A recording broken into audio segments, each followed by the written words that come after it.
Transporti publik në vend është përballur me bllokime dhe reduktime të ndjeshme, pasi shoqatat e operatorëve kanë ndërmarrë masa drastike për shkak të mungesës së mbështetjes financiare nga institucionet. Në orët e para të mëngjesit në pothuajse të gjithë vendin është kufizuar lëvizja e qytetarëve me autobus dhe furgon.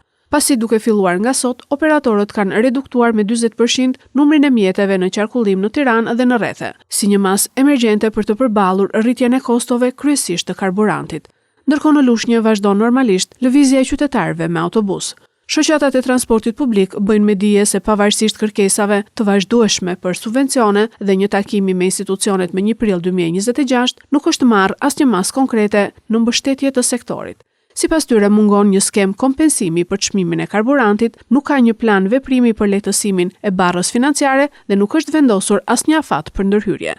Gjithashtu operatorët theksojnë se nuk ka nisur as rishikimi elementeve fiskale që ndikojnë drejt për drejt në kostot e tyre si akciza, TVSH-ja dhe taksa e qarkullimit.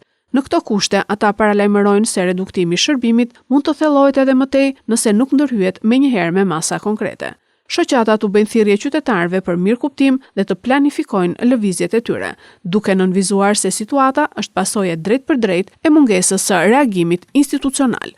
Operatorët shprehen të gatshëm për dialog, por kërkojnë zgjidhje urgjente për të shmangur përkeqësimin e mëtejshëm të transportit publik në vend.